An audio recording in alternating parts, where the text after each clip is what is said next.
Good morning. Good morning. We're so excited to be here today, and it is my pleasure to introduce our music director, Marcelo Lehninger,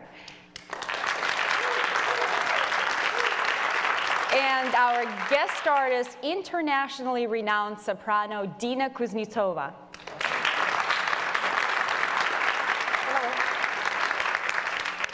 We decided to change the format of this program because today I wanted to brag a little bit about our YouTube competition. Remember, I've been talking about it for months now, that New West Symphony created this innovative program. We partnered with career development agency, they're also artist agency, called iCadenza, and to present our first ever YouTube competition for young vocalists. And the prize is a contract with New West Symphony to perform Beethoven Ninth Symphony with the professional orchestra conducted by Marcelo Lehninger, as well as 3 months of career development services with iCadenza. So today, we're so privileged to have 2 participants who were brave enough and courageous enough to put their 7 minutes of their singing uploaded to YouTube, and they got quite a few likes already. So if you like them today and you would like to vote, go to New West Symphony YouTube channel and vote. So it is our pleasure to bring those participants here, and since we have an internationally renowned soprano, we thought it would be really good to give you a little bit of an insight how master classes go around the world, and she can give some pointers to our young up-and-coming artists. So without further ado, I would like to introduce Lindsay Feldmeth, and on the piano today is Armen Guzalimian. So Lindsay, it's all yours.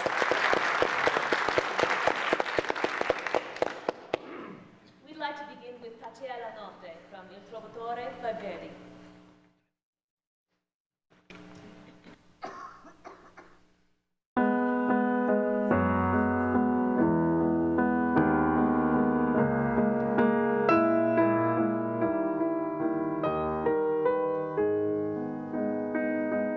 Cielo, notte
Well, first of all, beautifully, beautifully done. And it's by sheer coincidence, but very lucky coincidence, Lindsay gave us a preview of our concerts for the next 3 days, because one of the arias I'll be doing there is the Tacela notte placida, also for the first time with orchestra.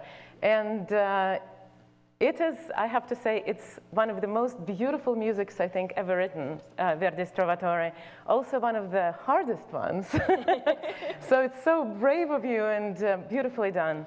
Could you tell us a little bit about yourself and a little bit about the moment in the opera that Leonora is singing this aria, so we would know what she's feeling for people who don't speak Italian? Absolutely, yes. My name is Lindsay Feldmeth, and I'm a native of Southern California, but I studied opera in Europe. I've sung a few different places. This next year, I'm actually going to Africa to launch a new opera festival in Botswana called the #1 Ladies Opera Festival.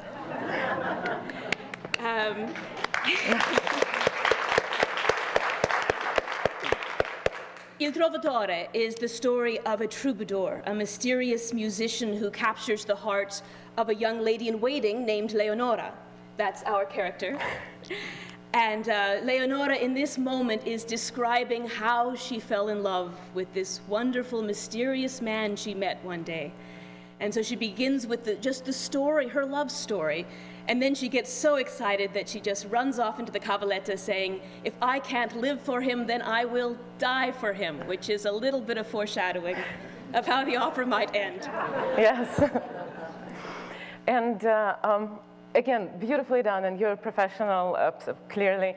So the only thing I could say, what I'm working on, just sharing, first of all, have you gone and listened to a lot of people who do that? Yes, so that's part of our preparation as a singer. We go, and right now, luckily, there are so many reissues of old recordings, and on YouTube, a lot of music lovers upload all the greatest recordings of most of the operas. So part of our preparation as a singer is to go out there and research what has been done, who are the best representatives of a particular part. Do you want to share some of your favorites? Dina Dimitrova and there's so many. Yes. I don't think I could stop with more than 6 or 7, so I better No, yes, of course, yeah. So the only thing I could suggest, just on the spot here, is the text that she's pronouncing is quite long, right? I mean, the Verdi breaks it, the lines are already, they're very hard because they're very long, it's a lot of legato and cantilena, but the text is even longer, right? So, because the sentence go, Tacela notte placida e bella in ciel sereno, right? So, I think you can even improve your wonderful performance if you think through the line legato to the ending of the phrase. I think that would help with creating this kind of mysterious atmosphere that Verdi is trying to achieve, because that's the first time this woman, Leonora, confesses to anybody that how she fell in love with this mysterious guy who is not the right person at all, not somebody she should be in love with. And it's all because she heard his voice from far away, and he was singing that he's in love with her. So we need to create this atmosphere of what kind of hushed wonder, despite the fact that the opera requires a big, soprano voice, and it's the biggest, greatest singers have done it. Our job is to create this long line of night and wonder and anticipation. So maybe if you could just sing a couple of first phrases, thinking not so much, not for now, maybe later we'll add that, but you'll add that. Not specifying particular words, but thinking legato line to the very end, and beautiful night, stars, love.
Thank you. Beautiful, beautiful, beautiful. Thank you. Beautifully done.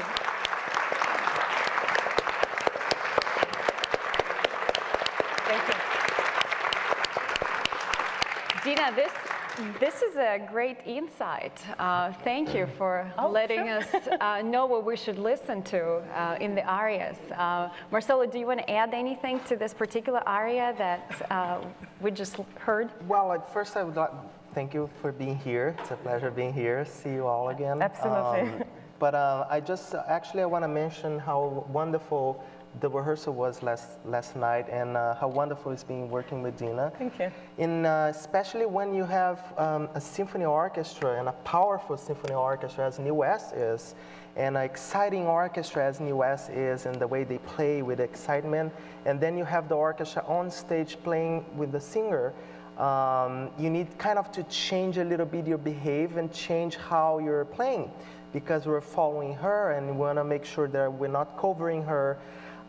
And I was so happily surprised how the orchestra adapted so fast last night, and we were able to create wonderful moments and beautiful music together, and working with her was just great. And we did work on that area, and I assure you, you're going to have a great time. Thank you. And just to reply, compliment for compliment. It was a wonderful rehearsal, and it was really lovely for me. We spent, over 2 quite intense hours working on our 4 arias, and I think it's a beautiful orchestra. They play beautifully, and they are so as Marcelo said, so adaptable and so sensitive. And I think you got yourself a wonderful music director, just wonderful. I feel very lucky.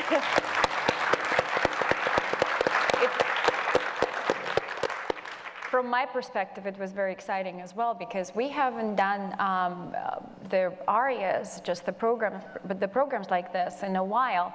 Marcelo, why is it important to program the programs that we're doing this weekend? Well, I think first, if you think about the audience, I know a lot of people, they love opera and they love all the beautiful areas. But sometimes because you don't have an opera in your city, or because you don't want to go there and spend your time at the opera, you have the opportunity to come here and listen for very specific and choose by hand beautiful areas. And you can experience a little bit of that without the stage installation and just the concert version, but with beautiful opera music. And I think it's always nice to present that to the audience. And also thinking about the orchestra, I think it's a very good exercise. It's a very good thing to have playing with a singer, and especially when you have a great singer, because you really learn how to breathe, which is very even if you're playing a string instrument, you have to breathe. And all the human beings, we have to breathe. But we learn how to breathe in a way that is very into the music and very important to the phrase of the music. So it's always great to have a singer and showing that to us, as well as you need to be so focused on the music. Everyone, conductor and musicians as well, because you need to hear the soprano and you need to be together, which is very hard because there is a lot of freedom in the areas. So really, it's a very good training for you from time to time to really listen to soloists and be absolutely together. So I think that's it's very important to play opera. Thank you for programming them. And I know that Dina had a lot to do with picking the arias as well. Can you tell us a little bit more about the ones that you particularly chose? Sure. Just a second, could I add to what Marcelo said, and then I'll segue into that. It is, I think with musicians, it's a constant process of learning from each other, because when Marcelo says that the orchestra benefits from having a singer because it's something different, something not they regularly do, so they learn to listen to something else they're not regularly listen to. The same thing with us. Like yesterday we rehearsed, and one of the arias that we're doing is Madama Butterfly by Puccini, Un bel dì, which is absolutely beautiful. But it starts with soprano, the very kind of quietly singing this high line at the same time as the concertmeister violin is doubling it. And so I am singing it, and you have a lovely, lovely concertmeister, and she's playing it beautifully. And as I'm singing, I'm listening and saying, I match that, just match that, you know. Don't fly into something else, and just match that as much as you can, and then it's going to be beautiful. So we listen to each other all the time. But about choosing arias, yeah, I was told that the West Symphony wants to program Italian arias. And my kind of way in opera started with French and Italian repertoire. I've done a lot of Traviatas, Adinas, Mimis. And then I had a child, my voice has changed, it became a little bit heavier. And I went into, well, that's what happens. You get older, you get children, your voice changes. I went into Russian and Czech repertoire, more Slavic repertoire, which I've been doing for the last several years. And now on the horizon for me is, again, Italian repertoire, but different, not the one I've done before, because my voice has changed. I went through, you know, different things in life. And now I'll be doing my first Desdemona in Lisbon this May, and I'm very excited about that. That's Verdi, and I love that opera. And then I have probably some butterflies in the horizon. So it was interesting for me to kind of launch into this new Italian repertoire for me. So for me, it's a big adventure. Yes, we did pick a repertoire together, and there are 4 big arias, 4 kind of war horses of Italian repertoire. And it's lovely to do it here. Yeah, there are 2 Puccinis and 2 Verdis. So we start with 2 Verdis, and then we go into 2 Puccinis. And I know we were talking before we came in here, and Marcelo mentioned that he has quite a personal relationship with Puccini. Would you tell us about that, please? Sure, yes. And specifically with La Bohème. And I actually was told that my name came from La Bohème because we have Marcello in the opera. And then my mom didn't want to call me Marcello, so she wanted to call me the Brazilian way, which is Marcelo. But my name came because of La Bohème, and my father loves the opera. He loves opera in general, but specifically La Bohème. And he chose my name because of the character Marcello. And I remember that when my father actually introduced La Bohème to me first time, and he put it recorded, and he was telling me everything about the opera and about the story and explaining the text and kind of translating simultaneously the music. And that was a wonderful moment. That's in my memory. Oh, I don't know, probably 9. Okay.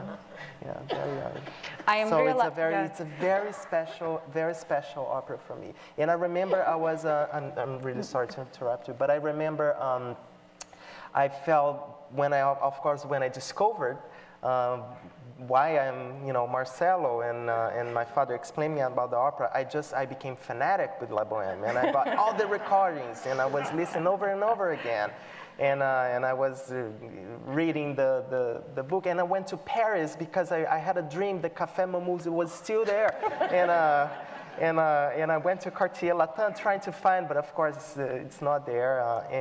But anyway, and I remember listening to the recording of Toscanini, and when he sings along, totally out of tune, but very passionate about it, and it's one of my favorite for sure. Is it with Albanese? With whom is it? Yeah. It's basically when you're in opera, you kind of live this in imaginary world, I see. And I wanted to ask Dina. Who said it is imaginary? Well, yeah, what you think is what you get, right? I wanted to ask Dina because you started as a pianist, and then you changed instruments to voice. And I know that being in an opera and singing in an opera, you have to be also an actress. Can you tell us how this transition happened from pianist to voice to acting and singing at the same time? It seems like a lifetime in a short period of time. Well, it's I think it might be the case of wanting something is making it happen. Because I grew up in Moscow, in Russia, and I played piano all my life, and I went to special music school there for piano. However, I always knew that I don't want to be I loved music always, but I didn't want to be a classical pianist because I loved theater. I loved theater and I loved literature. So I thought, okay, what am I going to do?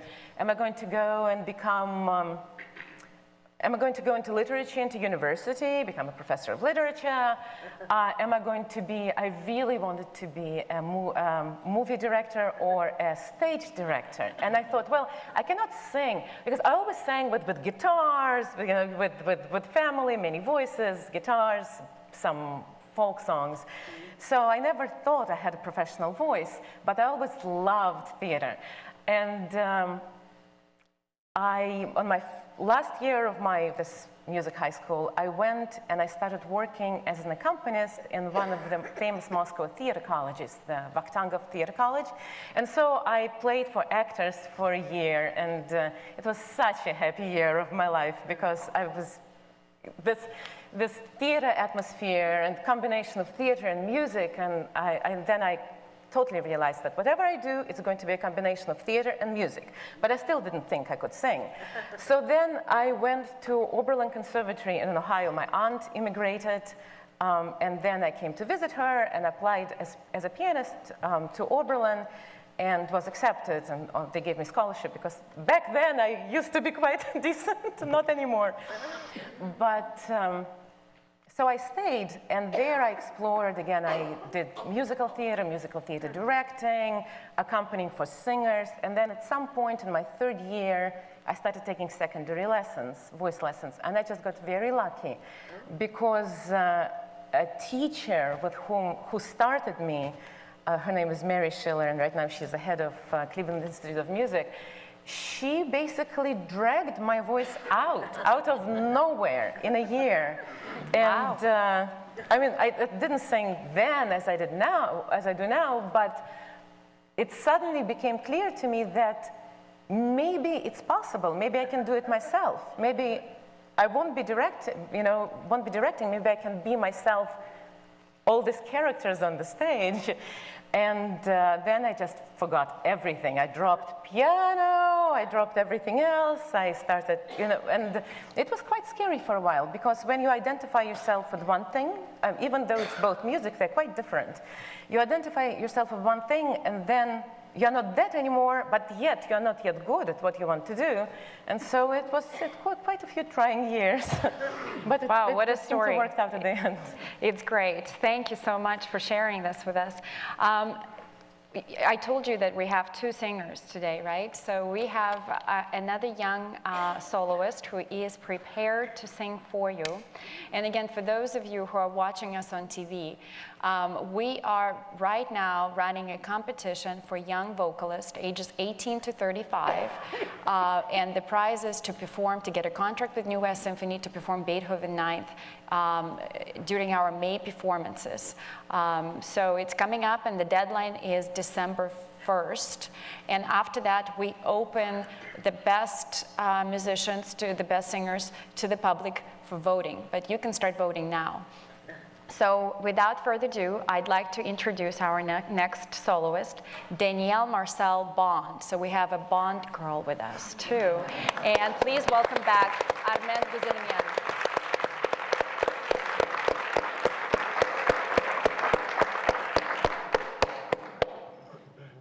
Hello, I'll be singing Mon cœur s'ouvre ta voix from Samson et Dalila.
Repos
Bravo. Bravo. What a beautiful music we're hearing today. I had shivers. Could you tell us a little bit about yourself and a little bit about Delilah and Daniela? My name is Danielle Marcelle Bond. I'm a mezzo-soprano originally from New Jersey, but I've been living in LA for a while now, and I love it. And I also have a Marcelle name, and that is my great-grandmother's name. Her name was even more beautiful than mine. It was Marcel André Chanois, and so my parents were arguing over Daniela or Marcelle. So I'm usually just called Danielle Marcelle by my whole family. So you can relate to your French roots singing this and that's aria. one of the most beautiful parts of singing this for me is just that, I'm American, but just to be able to sing the music that my grandfather and my grandmother are so passionate about. And, just what's so interesting with Dalila is that she's seducing somebody while trying to kill him. So, average but day. But while possibly also liking him a bit. Yeah, she was his lover, but then he started leading against my people, and so therefore, and my gods and my people are so important to me. So that is, him choosing his god over me is a feminine envy, but the power I feel comes from the knowledge that my God is the right God. So that easily causes a lot of strife. So, in a relationship. Yes. In a relationship. That was really glorious, truly. I know we are sure we need to be running. Just one little thing. So much of the sexiness of this, all this male composers associated chromaticism, which is the notes which are closest to each other, with this kind of exotic, seductive woman. So when you do it's so beautiful. When you do the chromaticisms,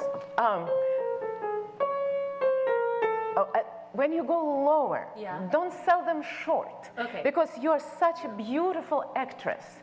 But lead through those legatos, like, I'm not going to show right now, but lean on each chromaticism going down, not making your voice heavier, but just don't kind of take your voice away from them, because that's her way of seducing him. She goes, this kind of snakes down with this line. So would you just the beginning of this phrase, and think of every note caressing him. It's very sensual.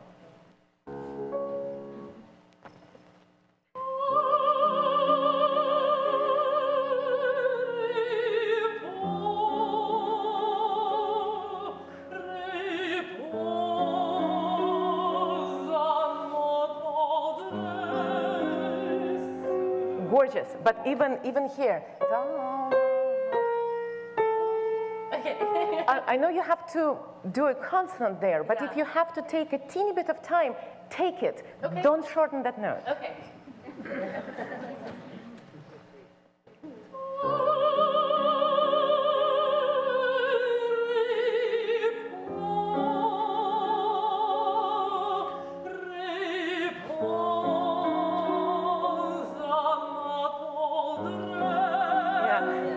Yeah.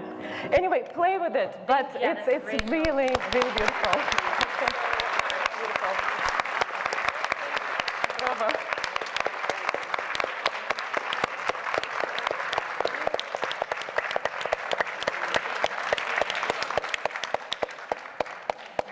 Dina, thank you. I think that your training really shows off here, so thank you so much. We do have one more piece on the program that I'd like to cover today, and it's Mendelssohn Italian Symphony. And I am so excited because I just learned backstage that our music director has a special connection with Mendelssohn, and he was one of the recipients of Mendelssohn Scholarship. Can you tell us a little bit more about this, Marcelo? Sure. It was a program created by Maestro Kurt Masur and sponsored by the American Friends of Mendelssohn Foundation in New York.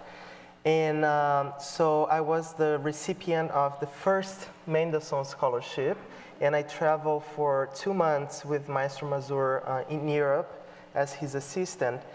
And learning about Mendelssohn and learning about his life and learning all the history about his this wonderful and interesting man. Did you visit his home? I visited his home in Leipzig, in Germany, and that was a wonderful experience. Everything is there.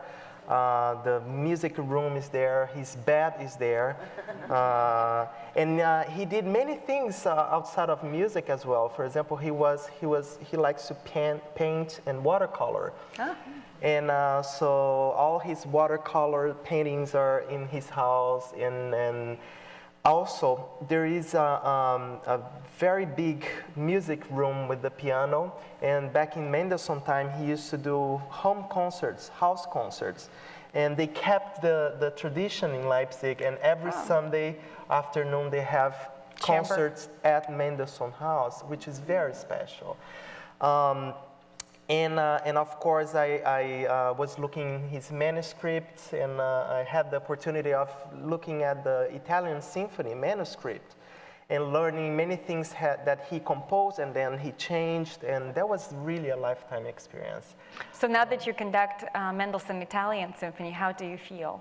Oh, well, it's great, you know, remembering studying him and studying his music and the changes. Sometimes I'm conducting the symphony, I was like, I think to myself, I knew we wanted something different here, and then it changes. So I'm kind of having a conversation with Mendelssohn, really, and it's great. And Maestro Masur knows so much about him. It was really great. All the conversations we had about him was great. And Mendelssohn was a prodigy, as Mozart. And many people think, oh,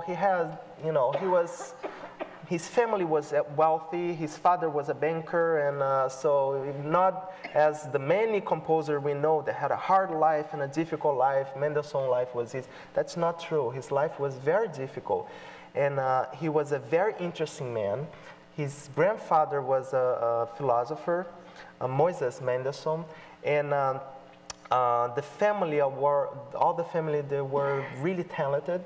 His sister Fanny was a really talented musician. She was a pianist and she was a composer as well. And he died when he was 37 years old. I'm getting there. No, you're not. But so he had a very interesting life, and he was actually the person that rediscovered Johann Sebastian Bach. Bach, it was kind of, nobody knew about him and was not being played, and Mendelssohn rediscover the music of Bach and conduct the St. Matthew Passion in Berlin and really rediscover the music of Bach. Can you imagine that? That was Mendelssohn. So he exerts a very important role in the music, and of course the Italian Symphony is one of the most well-known and joyful music of Mendelssohn. It's a wonderful symphony, and yesterday when I was, and the day before yesterday, when the orchestra rehearsed, you can see the joy on their faces. They're playing familiar music that everybody loves. And I'm sure all of you will come to our performances. New West Symphony performs on Fridays at Oxnard Performing Arts Center, on Saturdays in Civic Arts Plaza here in Thousand Oaks, and on Sundays at Barnum Hall in Santa Monica. We perform at 4 o'clock. So if you miss Friday, come on Saturday or Sunday or all 3 days, because you will really enjoy Italian symphony and beautiful arias. I also wanted to say that we would not be here if we didn't have such a great support of the New West Symphony League. And this concert is very special for us as well, because New West Symphony League, that raises more than $200,000 a year for New West Symphony, is a sponsor for this concert. So please tell your friends and come and join us this weekend. New West Symphony League has an upcoming event in December. It's called Poinsettia Ball. Please go on www.newwestsymphony.org to find out more information about that. And as you know, we're trying new things. We have new ideas how to develop our audiences, and our YouTube competition for young vocalists, and you can see that they're all career-bound vocalist professionals. Today you had just you sampled one of the best submissions for our competition, but I think that you should go online and get acquainted more with what New West Symphony does in the community. We have wonderful children's concerts and children education programs, so I hope you all will come and support us as well. So I know that we have a lot of audience members here who are from the New West Symphony League, so I'd like to give a big round of applause for those of you who work so hard to make New West Symphony possible. Thank you.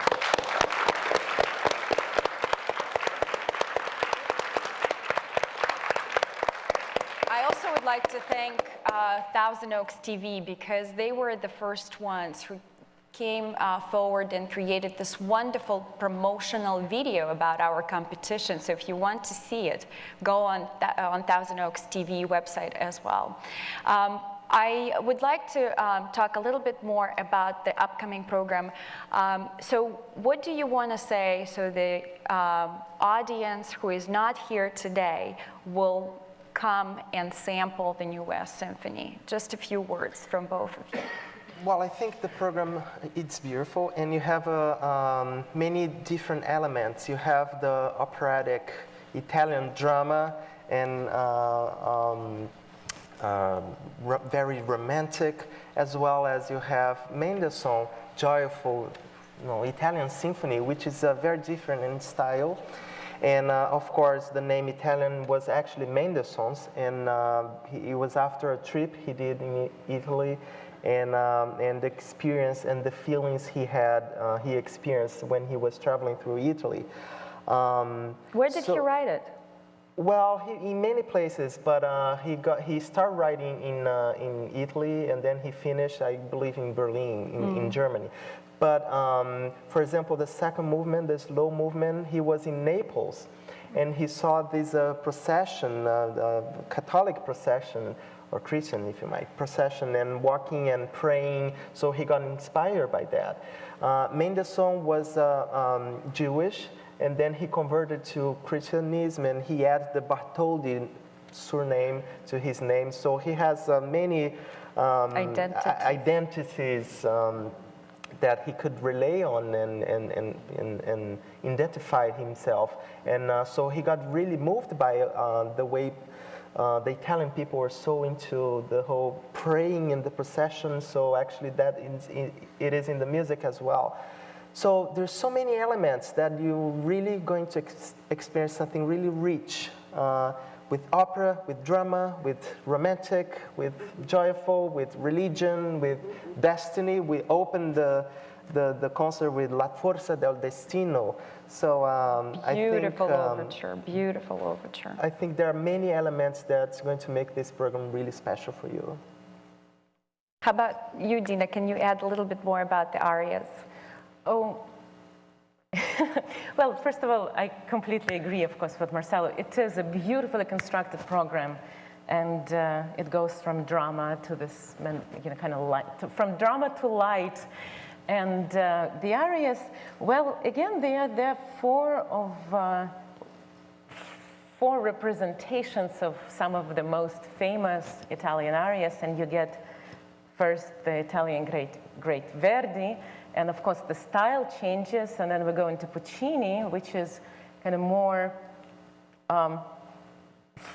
free-flowing and conversational, maybe more theatrical, but so different style of music, but they're both great, amazing composers, and I'm sure you will recognize the melodies, and it's just a beautiful program. And then it goes into the light and travel, and knowing Italy as a foreigner. So it's a lovely program, and of course you all know, beautiful symphony. I was very impressed yesterday. So thank you for saying this. Speaking of travel, you are going to Australia right after this, right? What's in Australia? I am singing for the first time a part of Lisa in Queen of Spades with Vladimir Ashkenazy, who is one of my musical idols, so I'm really looking forward to that. Long flight, though. I'll be coming through LA again, and then Sydney.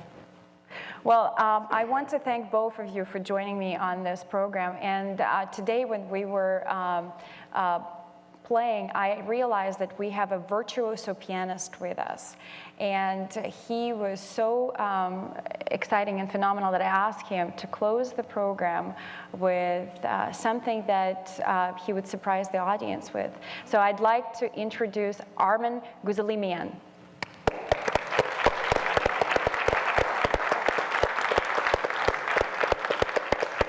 Pleasure to be here. I'd like to close the program by playing the Chopin Polonaise in A major, sometimes referred to as the military Polonaise.